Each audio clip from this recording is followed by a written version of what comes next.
I gonna do with my life?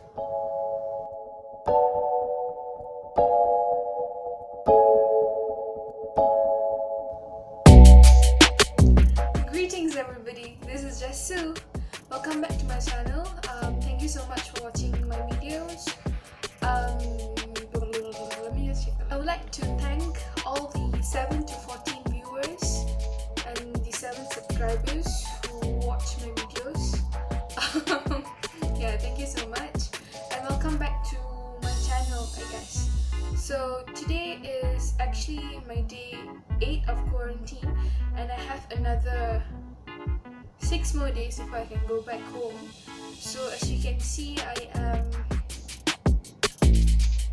just bored.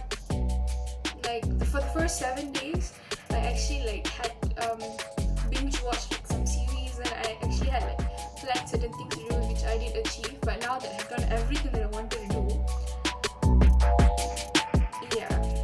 I pretty much have nothing to do but to wait the 8 days out. So I thought I'll just make another YouTube video, and this time I'm going to talk about what am I going to talk about? Oh yeah, I'm going to talk about my experience of traveling during the COVID-19 pandemic. So everybody who watches this video knows about COVID-19. It started in the late December of 2019, and it has really taken up the world by storm. So I'm not really sure if I've introduced myself, but judging from the fact that all my subscribers right now are my friends and my dear relatives, you guys should know about me lah. But this is to all the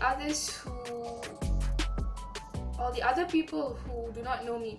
So I am actually a microbiology student.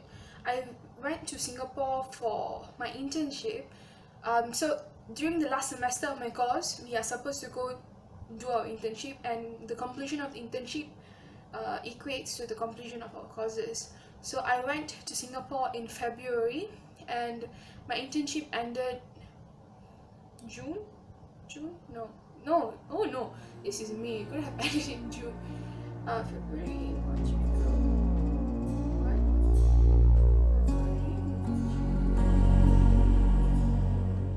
Okay, so long story short, my internship ended a few weeks ago. Yeah, it ended a week ago. Actually, I was supposed to be there for 3 months, but I ended up staying for 4 months because I wanted to try to wait out the pandemic, but that didn't work because, as you know, I am Malaysian, and Malaysia is kind of tightening their immigration laws, at least during that time, or during the time that you're watching this video. So should I tell the script? Lighting's dope though. So long story short, I decided to return to Malaysia on the 25th of May because there was a few news articles and also YouTube videos saying that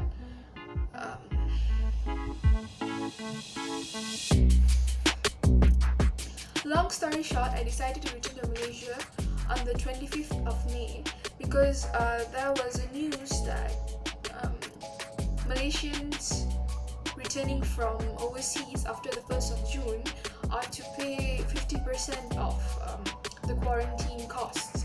So that would be 75 ringgit per day, which I obviously cannot afford.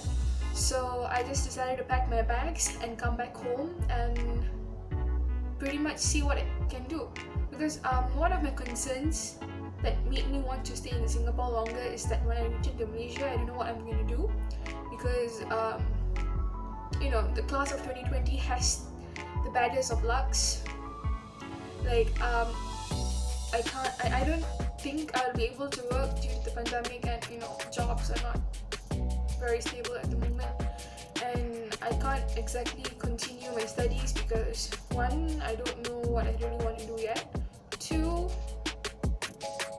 I don't think it's a good idea during this time, at least for this year. So regardless, I came back to Malaysia on 25th of May, and my journey in Singapore was pretty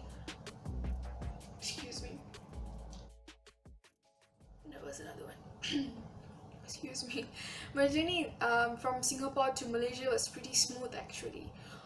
Although I did go to the airport like 4 hours earlier because there was some confusion about signing some forms or something. So I didn't do it. I mean, I wanted to do it, but I called the embassy who said that I don't have to do it. But there was people who were saying that I have to do it. So to like clarify this confusion, if something were to arise in the airport, I went about like 4 hours early, and I ended up checking in like the first half an hour that I went in, and I just spent the rest of the time just staring at the wall because I couldn't exactly go to my gate yet because the gate was not open. So yeah, I went to the airport hours early when the gate was not even open. So that was great. So yes, my journey from the Changi airport to Malaysia was totally fine. Plane was awesome. Also, I traveled using Singapore Airlines for the first time, and I was pleasantly surprised. Like the first of all, guys, you can use a phone on the plane. Second of all, they have like a TV and like a PSP control thingy which you can use to like watch movies, you can play games, which I did right before I fell asleep because I didn't sleep the night before because I had to wake up at 4 a.m. So just imagine what time I was at the airport for my 8:30 flight. Yeah. So I landed in Malaysia fine, and then we just like got off the plane. We got off the plane, and then there was an officer who asked us to go up an escalator. No, it's an escalator, a flight of escalator. And then we just went there and we just waited while maintaining our social distance. After which we were allowed to go to the immigration area, but we went there and there was already another group in front of us, which I believe they were from Cairo. So we were just asked to line up while maintaining a social distance. They had like the tape thingies where you have to like stand at, and then we were like just waiting there for like a good hour, I guess. After which a couple of officers came, and they asked us to re-enter might I say re-enter the immigration area because they didn't take our temperature. Yeah. So after which we re-entered, we waited in the same line again for another good 2.5 hours. After which they took the corona swab test.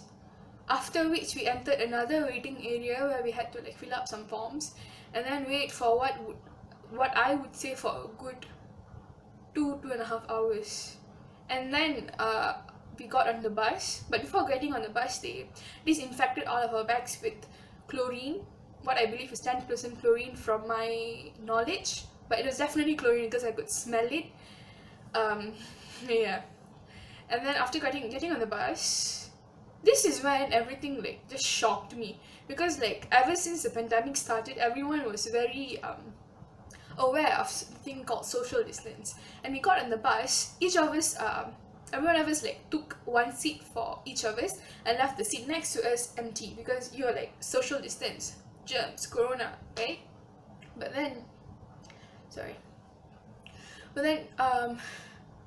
the surprising thing that happened was we had passengers sit next to us, which I am not complaining, but I was shocked. I'm sorry, I'm like very burpy at the moment, so if my face goes a little bit weird, I'm burping. So that was a big shock, but yeah, I wasn't mad because yeah, you have to do what you have to do, right? Then we got to the hotel, after which we stood in front of the hotel for a good hour.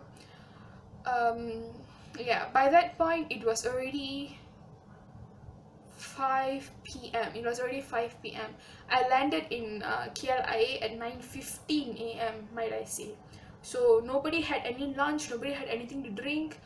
I mean, they did gather like water and all to drink, but I was too paranoid to take off my mask and drink water, because to me that's just introducing germs into my upper respiratory tract, so I didn't do it.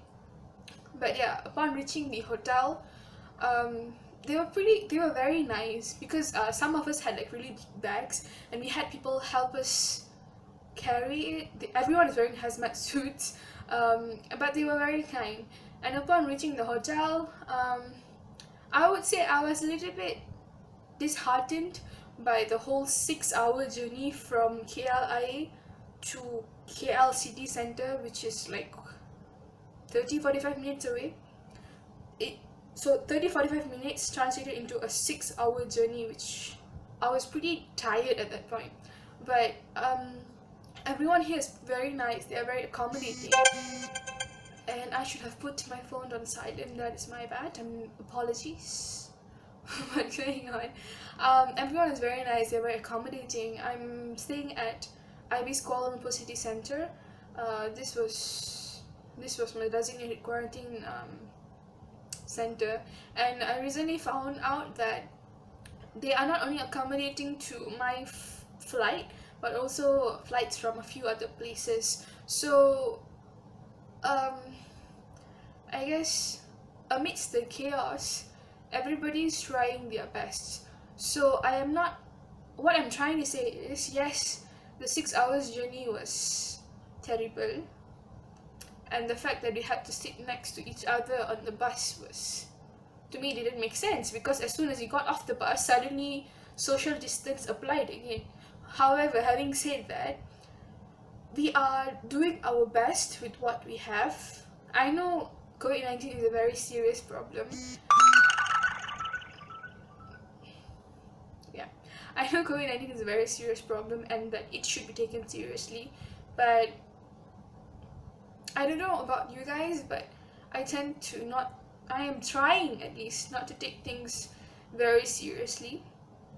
Although I do take COVID-19 seriously, but I'm not gonna hold it up against the people who are in charge of getting us here. They all did whatever that was best to their abilities, and I would like to thank everybody who had a part in my journey to come back here. I'm very thankful that I was able to even return back home. The thought of being stuck in Singapore for God knows how long is very terrifying, actually, because during these times the situation worldwide is it's not stable. So borders will be locked anytime, borders can be open, they may never be open. I mean, not never, I'm exaggerating, but it might be open in a couple of months. But you know what I mean, it's really scary to be kind of stranded in a foreign land, which is kind of what happened to me. But I was living with family, so that wasn't as bad. So that is all from me. I hope you enjoyed me talking about my journey returning back home to Malaysia, and I hope I did a good job recording this video, because I don't know, I wasn't really happy with the 3 videos that I uploaded recently. I mean, I'm happy with it. Okay, why am I talking about this to you guys? And my phone drops. Cool. Okay, just so you know, my phone is like not mounted anywhere. It's literally like balancing itself on a water bottle, because I don't have a tripod. Yeah, that is all from me. Hope to see you soon. This is Just Sue.